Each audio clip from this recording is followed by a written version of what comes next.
सभी साथियों को मेरा प्यार भरा नमस्कार। आज के इस वीडियो लेक्चर में हम 2023 में जो इंग्लिश क्वेश्चन पेपर हुआ है 3 से 16 ZW इसके सेक्शन सी का हम कंप्लीट रूप से सॉल्यूशन देखेंगे विद डिटेल। और दोस्तों इससे पहले हम 3 से 16 AA, AV और ZV क्वेश्चन पेपर को सॉल्व कर चुके हैं। तो देखिए आपका सेक्शन सी ग्रामर पर आधारित है और क्वेश्चन नंबर 4 के अंतर्गत आपको दिया है choose the correct option to answer the following questions. नीचे दिए गए प्रश्नों के उत्तर को सही विकल्प के रूप में चुनिए और आपसे 5 क्वेश्चंस पूछे हैं जो MCQ हैं। पहला क्वेश्चन आपका वोकैब बेस्ड है और दोस्तों 1 वर्ड सब्स्टिट्यूशन से इसे लिया गया है। तो क्वेश्चन क्या कहता है, one who does not believe, एक ऐसा व्यक्ति जो विश्वास नहीं करता है in the assistance of God, यानी कि ईश्वर के अस्तित्व में, इज कॉल्ड कहा जाता है। एक ऐसा व्यक्ति जो ईश्वर के अस्तित्व में विश्वास नहीं करता है उसे कहा जाता है। पहला ऑप्शन है थीस्ट, इसका मतलब है आस्तिक, यानी कि ईश्वर को मानने वाला। इसके लिए आपका क्वेश्चन पेपर पूछ सकता है one who believes in the assistance of God is called theist. एक ऐसा व्यक्ति जो भगवान का अस्तित्व में विश्वास रखता है या भगवान को मानता है उसे कहते हैं आप आस्तिक। यानी कि डज नॉट हटा के आपसे बिलीव्स पूछ लेता तो ऑप्शन यही सही होता, लेकिन यह नहीं पूछा है तो ये नहीं है। अगला है डिवोटी, इसका मतलब समर्पण होता है और वॉर्शिपर इसका मतलब होता है पूजा पाठ करने वाला। अंतिम ऑप्शन है एथिस्ट, यही ऑप्शन आपका सही है, इसका मतलब होता है नास्तिक, यानी कि भगवान को न मानने वाला। ए का मतलब यहाँ नॉट है। अगला क्वेश्चन देखिए, the phrase act upon means, यानी कि यहाँ वाक्यांश दिया है, एक्ट अपॉन इसका मतलब आपको बताना है। पहला ऑप्शन है टू वर्क हार्ड, कठिन परिश्रम करना, टू कंडक्ट किसी चीज़ को कंडक्ट करना, टू एडवाइस सलाह देना, या टू फॉलो सजेशन या फिर सजेशन जो दिया गया है, सलाह दिया गया है उसका अनुसरण करना। तो फोर्थ ऑप्शन सही होगा, एक्ट अपॉन का मतलब होता है टू फॉलो सजेशन। अगला question, the सिनोनियम of controversy is, यानी कि कंट्रोवर्सी इसका मतलब होता है झगड़े का पर्यायवाची क्या है।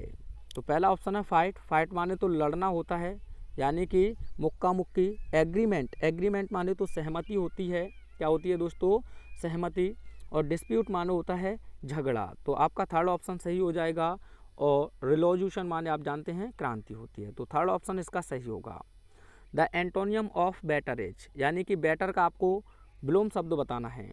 ऑप्शन फर्स्ट है वर्ष, तो ऑप्शन फर्स्ट ही सही होगा। क्यों होगा दोस्तों, क्योंकि यह गुण का बेटर जो है कंपैरेटिव है, और जो कंपैरेटिव है तो कंपैरेटिव में ही आपको आंसर देना है। बैड, बैड का एंटोनियम्स आपका गुड हो जाएगा क्योंकि ये पॉजिटिव डिग्री हैं दोनों। वरिष्ठ, अगर वरिष्ठ सुपरलेटिव है तो इसका एंटोनियम्स आप बेस्ट लिख देते, ठीक है, और गुड का तो आप बैड लिख ही चुके हैं। तो यहाँ ऑप्शन आपका फर्स्ट सही होगा, बेटर का कंपैरेटिव वर्स। अगला क्वेश्चन है, Sardar Patel was one of the greatest man of India. Sardar Patel Bharat के सबसे महान व्यक्तियों में से एक हैं, इसमें कोई भी दोहराई नहीं है। Which word in the sentence is an error, यानी कि इस वाक्य में किस शब्द में एक गलती है, क्या वॉज में गलती है, क्या मैन में गलती है, क्या ग्रेटेस्ट में गलती है, या वन में गलती है। दोस्तों जब भी वन के बाद आपको ऑफ दे, क्या दे, ऑफ, तो आपको समझ लेना है या बहुत से लोगों में से एक को चुनेगा, क्योंकि एक में से एक चुनने की तो कोई मतलब नहीं है, वो तो लास्ट ऑप्शन ही है आपका, उसे तो राजी और गैर राजी ही स्वीकार करना होगा। तो इसीलिए यहाँ इसके बाद वन ऑफ के बाद हमेशा प्लूरल काउंटेबल नाउन आता है। क्या ध्यान रखना है आपको, वन के बाद हमेशा प्लूरल काउंटेबल नाउन लिखा जाता है, क्योंकि एक में से एक को नहीं चुनेंगे। तो यहाँ मैन में गलती है, किस में गलती है, मैन में, तो इसका प्लूरल होना चाहिए था यहाँ MEN, यानी कि सरदार वल्लभ भाई पटेल भारत के सबसे महान पुरुषों में से एक हैं या एक थे, ठीक है। इस प्रकार से अगर वन केवल एक सब्जेक्ट के रूप में आ जाए और सभी को रिप्रेजेंट करे तो इसके लिए आप पजेसिव एडजेक्टिव वंस लगाएंगे। यह बोर्ड एग्जाम आपका पूछ सकता है, जैसे कि आपसे लास्ट ईयर पूछा है, one should not abuse his father. Comment में बताना है आपको क्या गलती है, कमेंट में बताना है क्या गलती है, ठीक है। आइए अगला क्वेश्चन देखिए, question number 5, change any one of the following in indirect speech, यानी कि नीचे दिए गए क्वेश्चनों में से किसी एक को इनडायरेक्ट स्पीच में बदलिए। पहला question, Sita said to Rita are you well, Sita ने रीता से पूछा क्या तुम वेल ठीक हो। तो इंट्रोगेटिव आपका स्पीच है तो आप जानते हैं, सबसे पहले आप स्पीकर लिखेंगे सीता। इंट्रोगेटिव है तो आप लिख देंगे आस्क्ड, सेड या सेड टू की जगह पर, उसके बाद लिसनर लिख देंगे आप रीता। यहाँ तक कोई समस्या नहीं होनी चाहिए। हेल्पिंग वर्ब से स्टार्ट हुआ है तो आप इफ़ लिखेंगे। अब आपको चाहिए एक असर्टिव सेंटेंस, यू को आप लिसनर से चेंज करेंगे तो रीता के अकॉर्डिंग आप लिख देंगे सी, आप चाहें तो कोष्टक में रीता भी लिख देंगे, ठीक है। उसके बाद AJMR आप पास्ट में ले जाएंगे तो वॉज हो जाएगा सी के अकॉर्डिंग, और आगे लिख देंगे वेल और फुल स्टॉप। आंसर होगा Sita asked Rita if she was well.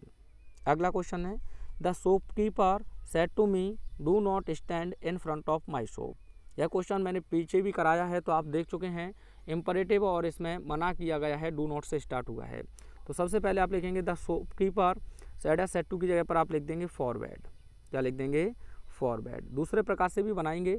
उसके बाद आप लिख देंगे मी, डू नॉट को आप हटा देंगे, आगे आप जोड़ देंगे to stand in front of. अब माई को शॉपकीपर से चेंज करेंगे तो हो जाएगा हिज शॉप, ठीक है दोस्तों। The shopkeeper forward me to stand in front of his shop. अब दोस्तों दूसरे प्रकार से आप इसे ऐसे बना सकते हैं द शॉपकीपर एडवाइड, क्या लिख देंगे आप एडवाइड। उसके बाद आप लिख देंगे मी, क्या लिख देंगे मी, लेकिन डू हटेगा अब केवल आपका, ठीक है, नॉट आगे आ जाएगा। उसके बाद तब आप लिखेंगे to stand in front of his shop. तो एडवाइड अगर आप लगाते हैं तो डू हट जाएगा, नॉट, उसके बाद आप लिखेंगे 2 + B1। अगला क्वेश्चन देखिए, combine any one of the following as directed. निर्देश के अनुसार नीचे दिए गए वाक्यों में से किसी एक को जोड़िए। पहला क्वेश्चन है माई फ्रेंड इज नॉट इंटेलिजेंट, मेरा मित्र होशियार नहीं है। माई फ्रेंड इज नॉट डिलीजेंट, मेरा मित्र परिश्रमी भी नहीं है। कंपाउंड सेंटेंस में आपको इसे कन्वर्ट करना है। तो दोस्तों दोनों सेंटेंस अगर आपके नेगेटिव हों तो ऐसे स्थिति में आप जो पेयर बनाएंगे वह बनाएंगे नीदर या नाइदर जिसे आप कहते हैं, और नॉर से, ठीक है। तो आप हिंदी में कैसे कंबाइन करेंगे, मेरा मित्र ना तो होशियार है ना परिश्रमी है। तो सबसे पहले आप लिखेंगे माई फ्रेंड, क्योंकि सब्जेक्ट तो कॉमन है, एक ही आप लेंगे है, और जो लिंकिंग वर्ब है वह भी कॉमन है तो एक ही लेंगे, तो आप लिख देंगे एज। अब डिफरेंट हैं आपके एडजेक्टिव तो आप लिखेंगे माई फ्रेंड इज, उसके बाद हो जाएगा नीदर, आप नाइदर भी पढ़ते होंगे, आगे लिख देंगे इंटेलिजेंट, ठीक है, उसके बाद लिख देंगे नॉर डिलीजेंट। आंसर बनेगा my friend is neither intelligent nor diligent, मेरा मित्र ना तो होशियार है ना परिश्रमी। अगला question, the question is too difficult to solve. Complex sentence बनाना है। अगर आपको दोनों जगह पर एक एडवर्ब टू और एक इन्फिनेटिव टू दिया है, चाहे आपसे कॉम्प्लेक्स सेंटेंस की कहे, चाहे नेगेटिव की कहे, चाहे रिमूव टू की कहे, आंसर एक ही होगा। तो सबसे पहले आप लिख देंगे द क्वेश्चन, ठीक है दोस्तों। अब जो लिंकिंग वर्ब दिया है आप लिख देंगे एज, टू की जगह पर आप लिखेंगे सो, आगे आप लिख देंगे डिफ़िकल्ट, क्या लिख देंगे डिफ़िकल्ट, ठीक है। यहाँ तक क्या दिक्कत आई आपको, केवल सो लिखा है। द क्वेश्चन का आपने द क्वेश्चन लिखा, एज का आपने एज लिखा, टू की जगह पर आपने सो लिखा, उसके बाद लिखा डिफ़िकल्ट। लेकिन जैसे ही दूसरे टू को आप हटाने जा रहे हैं तो यहाँ आपको एक क्लॉज का प्रयोग करना है, वो समझने के लिए कहा है, लेकिन काम इसी का है सब। दैट लगाएंगे, क्या लगाएंगे दैट। अब दोस्तों अब इसमें कोई भी सब्जेक्ट नहीं है, आप चाहें तो वी लिख सकते हैं या वन लिख सकते हैं, नो वन लिख सकते हैं, या इसे पैसिव वॉइस में भी बना सकते हैं। तो सभी प्रकार से मैं बनाकर आपको शो कर देता हूँ। दैट यहीं रहेगा, उसके बाद आप बी मान सकते हैं या वन मान सकते हैं, ठीक है, ऑब्लिक लगा के। टेंस प्रेजेंट में तो आपको लगाना होगा कैन नॉट, क्या लगाना होगा कैन नॉट। उसके बाद आप लिख देंगे सीधा सॉल्व, क्या लिख देंगे सॉल्व। अब यह नेगेटिव है तो इसके लिए प्रोनाउन लिखेंगे आप इट। तो पहला आंसर आपका ये हो जाएगा the question is so difficult that we या one can not solve it, यानी कि यह प्रश्न इतना कठिन है कि हम या कोई भी व्यक्ति इसे हल नहीं कर सकता है। जब आपका नॉन लिविंग सब्जेक्ट हो, टू और टू दिया हो, तो आपको इसी प्रकार से बनाना है। तो कॉम्प्लेक्स हो गया ये। अब दूसरी अगर प्रकार से आप इसे बनाना चाहें तो वी की जगह पर और वन की जगह पर आप नो वन या नो बड़ी लिख देंगे और बस नॉट को हटा देंगे, यानी कि ऐसे बना सकते हैं the question is so difficult that no one या नन कैन सॉल्व इट, ठीक है। अगर आप इसे पैसिव में बनाना चाहें तब कैसे बनाएंगे, तो दोस्तों दैट आपने लिख ही दिया है। इसके बाद क्वेश्चन के लिए आप प्रोनाउन लेंगे इट, उसके बाद पैसिव में ले जाएंगे तो टेंस प्रेजेंट में तो आप लिखेंगे कैन नॉट, क्या लिखेंगे कैन नॉट। यहाँ लिख देता हूँ मैं थोड़ा सा कलर चेंज करके, क्या लिख देंगे कैन, उसके बाद आप लिख देंगे नॉट, उसके बाद हो जाएगा आपका बी, सॉल्व का थर्ड फॉर्म हो जाएगा सॉल्व, यहाँ लिख देता हूँ मैं, ठीक है। तो यह बन जाएगा आपका the question is so difficult that it can not be solved. तो आप 3 प्रकार से इसे बना सकते हैं, जौन सा बेहतर लगे आप उसी प्रकार से बनाएं दोस्तों। अगला क्वेश्चन है change any one of the following as directed. यहाँ भी किसी एक को ही आपको बदलना है निर्देश के अनुसार। तो पहला क्वेश्चन है she did not help the poor man, passive voice इसे आपको बनाना है। तो सबसे पहले आप लिखेंगे द पुअर मैन, यहीं से मैं बना देता हूँ। तो द पुअर मैन, अब टेंस पास्ट में है तो आप वॉज का प्रयोग करेंगे, पुअर मैन सिंगुलर है तो वॉज, उसके बाद नॉट आ जाएगा, डेड को आप हटा देंगे क्योंकि आपको कॉन्टिन्यूस की हेल्पिंग वर्ब चाहिए। The poor man was not, help का थर्ड फॉर्म आ जाएगा हेल्प्ड, क्या हो जाएगा हेल्प्ड बाई हर, तो यह पैसिव हो जाएगा। The poor man was not helped by her. अगला है complete this work at once, इसे भी पैसिव वॉइस में बनाना है। तो सबसे पहले इंपरेटिव है तो लेट लिख देंगे, उसके बाद आगे लिख देंगे दिस वर्क, क्या लिख देंगे दिस वर्क, उसके बाद आगे लिखेंगे बी कंप्लीटेड, कंप्लीट का थर्ड फॉर्म क्या हो जाएगा कंप्लीटेड, आगे आप लिख देंगे एट वंस। ठीक है दोस्तों, तो let this work be completed at once. जैसे आपसे पूछ ले ओपन द डोर, तो किस प्रकार से बनाएंगे ओपन द डोर। तो सबसे पहले आप लिखेंगे लेट, उसके बाद द डोर, आगे लिखेंगे बी ओपनड। तो इस प्रकार से इंपरेटिव सेंटेंस का आपका पैसिव वॉइस बनकर तैयार हो जाता है। अगले क्वेश्चन में कह रहा है correct any one of the following sentence, यानी कि जो नीचे दिए गए वाक्य हैं इनमें से किसी एक को सही कीजिए। तो पहला क्वेश्चन है माई हेयर इज ब्लैक। तो दोस्तों हेयर आपका अनकाउंटेबल नाउन होता है तो इसके साथ इज बिल्कुल सही लगा हुआ है। हेयर के साथ आप सिंगुलर हेल्पिंग वर्ब का ही यूज करते हैं। आपसे गलती दे सकता था माई हेयर्स, क्या दे सकता था माई हेयर्स और आर। तो आपको एक तो एस नहीं लगाना है अनकाउंटेबल नाउन में, और अनकाउंटेबल नाउन सिंगुलर होता है तो एज लगाना था। ठीक है, इसमें कोई भी एरर नहीं है। नीचे देखिए rich man should help the poors. अब देखिए ये क्या कह रहा है, धनी लोगों को गरीब लोगों की मदद करनी चाहिए। यहाँ दो गलती दी हैं। सबसे पहले आप एडजेक्टिव में एस या एस नहीं लगाते हैं। ठीक है, अगर आपको कोई भी एक इक्विवेलेंट नाउन बनाना है, जैसे कोई एडजेक्टिव है और एडजेक्टिव से पहले अगर आप दा लगा दें तो वह पूरी जाति का ही रिप्रेजेंट करेगा, और वहाँ एमियन मैन या पीपल हिडन होते हैं। क्या हिडन होते हैं दोस्तों, ये हिडन होते हैं। तो इस वर्ब का सब्जेक्ट आप सीधा बना सकते हैं द रिच। इसका मतलब क्या है अब धनी लोग। अब इसके बाद प्लूरल हेल्पिंग वर्ब लगाते हैं, लेकिन यहाँ तो मॉडल्स है तो शुड ही रहेगा। क्या रहेगा दोस्तों शुड। उसके बाद आप लिख देंगे help the poor, help the poor. अब यहाँ जो रिच लिखा है दोस्तों उसका मतलब है धनी लोग, और यहाँ जो पुअर लिखा है इसका मतलब है वे सभी गरीब लोग। तो आंसर होगा द रिच, यानी कि धनी लोग शुड हेल्प द पुअर, यानी कि गरीब लोगों की मदद करनी चाहिए। धनी लोगों को गरीब लोगों की मदद करनी चाहिए।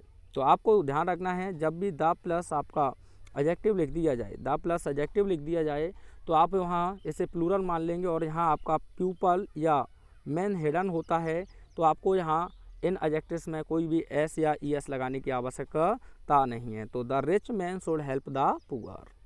आगे आपसे दिया है होमोफॉर्म्स, तो इसमें कॉम्प्लीमेंट और कॉम्प्लीमेंट। तो आइए और फेयर इनके आंसर्स को हम देखते हैं।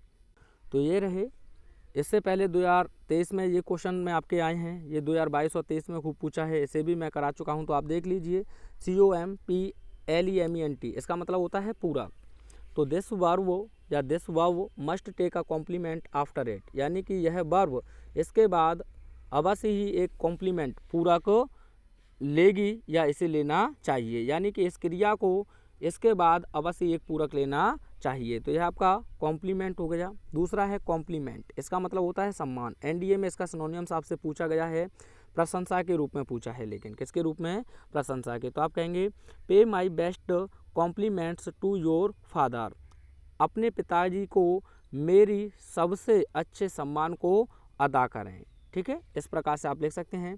ये भी आपके पूछे गए हैं, ये तीनों की तीनों चारों मोस्ट इम्पोर्टेंट आप तैयार कर सकते हैं। ये कॉर्प्स और कॉप्स भी आपका 2023 3 से 16 डबल ए क्वेश्चन पेपर में पूछा है। अगला वर्ड आपसे क्या पूछा है, एक मिनट, PDF ओपन हो रहा है। तो इसमें आपसे दिया है फेयर। फेयर का मतलब कई होते हैं दोस्तों। फेयर माने मेला भी होता है, फेयर माने सुंदर भी होता है, और फेयर माने उचित भी होता है। तो आप लिख सकते हैं ही इज गोइंग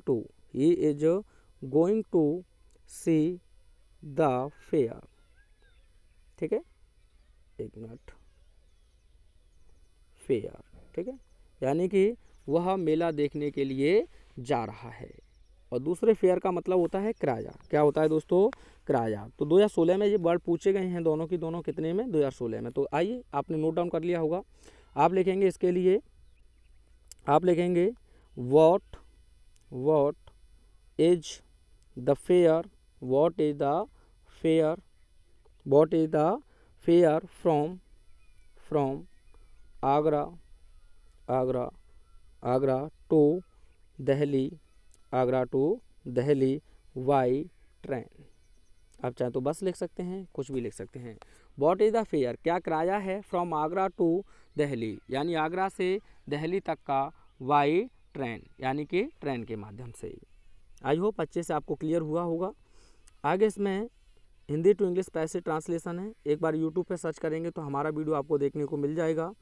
इस क्वेश्चन को भी आप यूट्यूब पे सर्च करेंगे तो मैंने 2022 में कराया था, आया हुआ है। ये नीचे वाला क्वेश्चन भी आपका 2022 में कराया हुआ था, आया हुआ है। इस क्वेश्चन को भी आप नोट डाउन करें, यूट्यूब पे सर्च कर लें, इन सभी के क्वेश्चन को आपको आंसर मिल जाएंगे। और बहुत जल्द मैं एक स्पेशल वीडियो भी इनके लिए लेकर आ रहा हूँ। तो वीडियो कैसा लगा है कमेंट करके एक बार अवश्य बताएँ। आपके इसी चीज़ का हमें इंतज़ार होता है। Thanks for watching.